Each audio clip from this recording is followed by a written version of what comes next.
Shalom, selamat pagi Bapak Ibu Saudara yang dikasihi Tuhan. Senang bisa menjumpai Bapak Ibu Saudara di akhir pekan di dalam minggu ini. Dan sekarang kita akan melanjutkan pembacaan Alkitab kita, yang hari ini terambil dari kitab Kejadian pasal 24 ayat 61 sampai 63. Bapak Ibu Saudara, ini merupakan bagian dari perikop tentang Ribka menjadi istri Abraham. Ini bagian yang ke-11 dari perikop ini. Dan saya akan bacakan bagian firman Tuhan ini bagi Bapak Ibu Saudara sekalian. Lalu Ribka beserta hamba-hambanya perempuan bersiap-siap, dan mereka naik unta mengikuti orang itu. Demikianlah hamba itu membawa Ribka dan berjalan pulang. Sementara itu, Ishak dari arah sumur Lahairoi, ia tinggal di tanah Negeb. Menjelang senja, Ishak sedang keluar untuk berjalan-jalan di padang. Ketika ia melayangkan pandangannya, dilihatnya ada unta-unta datang. Bapak Ibu Saudara yang dikasihi Tuhan, pembacaan ini sekali lagi merupakan pembacaan dari kelanjutan kisah tentang bagaimana Eliezer, hamba Abraham, ditugaskan untuk mencari istri bagi Ishak di daerah Mesopotamia, Aram. Di sana merupakan tempat di mana Abraham berasal, dan Eliezer diminta untuk mencari istri dari anggota keluarga Abraham. Nah, saudara, dalam pembacaan sebelumnya kita sudah melihat bahwa bagaimana Eliezer telah meminang Ribka untuk Ishak, dan kemudian Ribka sudah setuju untuk atau menerima pinangan itu, dan akhirnya Ribka dibawa oleh Eliezer menuju ke daerah Kanaan. Nah, saudara yang dikasihi Tuhan, di dalam pembacaan ini kita melihat bagaimana momen ketika Ishak yang sedang ada di tanah Kanaan di daerah Negeb itu melihat Eliezer kembali bersama Ribka dan juga rombongan yang bersama-sama dengan dia. Nah, saudara, hal yang menarik daripada kisah ini adalah apa yang dilakukan Ishak pada saat itu. Dikatakan di ayat 63 bahwa Ishak sedang berjalan-jalan di padang pada waktu sedang senja. Nah, saudara, kita lihat di sana bagaimana kata berjalan-jalan, saudara, itu ditulis dengan kata dalam bahasa aslinya, ditulis dengan kata suak, yang berarti merenung dan berdoa. Jadi dia bukan hanya jalan-jalan santai waktu sore, tapi dia juga sedang merenung dan juga sedang berdoa. Nah, di dalam terjemahan bahasa Inggris, khususnya King James Version, dia menggunakan istilah meditate atau bisa dikatakan meditasi, tapi tentu bukan meditasi yang ala agama-agama timur, tapi meditasi di sini adalah merenungkan Allah itu sendiri, Yahweh itu sendiri, yang sudah membuat perjanjian dengan dia. Dan juga kata suak ini sebenarnya juga bisa digunakan untuk merefleksi diri atau memeriksa keadaan batin kita. Nah, saudara yang dikasihi Tuhan, kita lihat di situ bagaimana Ishak menjadi contoh bagi kita, bahwa kita harus mengambil waktu untuk berdoa dan merenungkan kembali kehidupan kita. Ini merupakan hal yang sangat penting untuk dilakukan sebagai orang Kristen.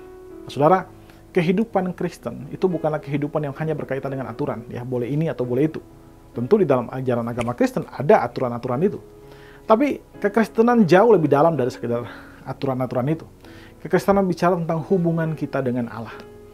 Kalau kita tidak memiliki hubungan dengan Allah melalui doa, maka kekristenan kita menjadi kekristenan yang sangat dangkal. Kekristenan yang hanya terperangkap oleh aturan ini dan itu, sama dengan agama-agama yang lain. Tapi lebih daripada itu, kekristenan adalah sebuah relasi dengan Allah. Dan karena itu kehidupan orang Kristen yang saleh diukur dari relasi dia dengan Tuhan. Semakin kita tumbuh menjadi dewasa, semakin kita tumbuh menjadi orang saleh, maka semakin kita menjadi orang yang memiliki waktu-waktu doa yang berkualitas bersama-sama Tuhan. Selain itu juga, kita harus seringkali memeriksa hidup kita, memeriksa diri kita, memeriksa kehidupan kita, apa yang kita katakan, apa yang kita pikirkan. Apakah ketakutan-ketakutan kita? Layakkah kita takut dengan ketakutan-ketakutan ini? Apakah hubungan saya dengan Tuhan sedang baik-baik saja? Kita harus selalu memikirkan hal-hal itu, saudara.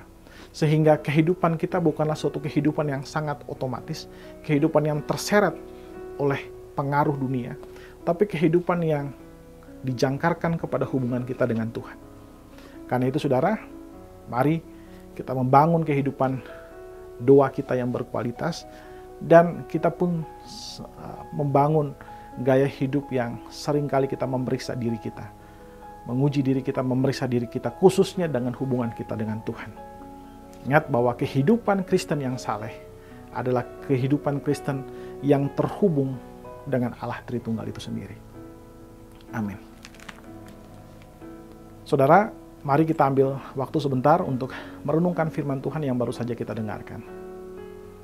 Saudara, apakah saudara sudah memiliki kehidupan doa yang berkualitas?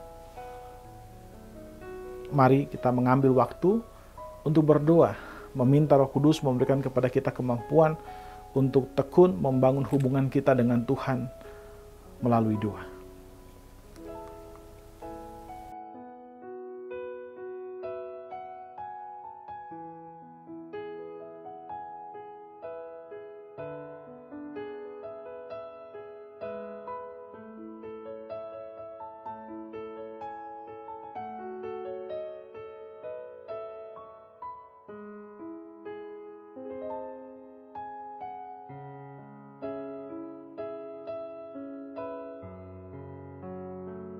Saudara, marilah kita membangun kehidupan doa kita yang sehat.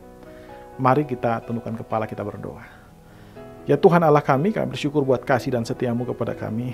Terima kasih jika Engkau memberikan kepada kami kesempatan untuk sekali lagi menghidupi hari ini. Dan terima kasih seminggu ini sudah kami lewati, itu hanya karena anugerah-Mu Tuhan. Dan Bapa, kami juga bersyukur buat firman Tuhan hari ini yang mengingatkan kembali kepada kami tentang bagaimana kehidupan doa kami di hadapan hadirat-Mu Tuhan.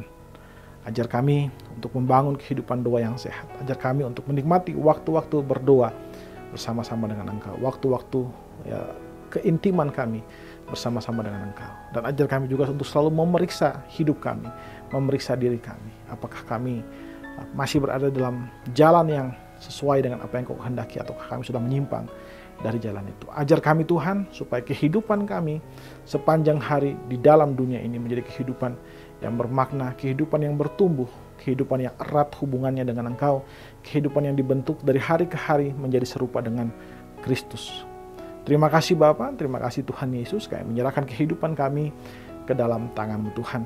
Apapun yang kami kerjakan hari ini, dari pagi, siang, sampai malam nanti, biar kami kerjakan di dalam kuasa-Mu, dalam anugerah-Mu, dan hanya untuk kemuliaan-Mu saja.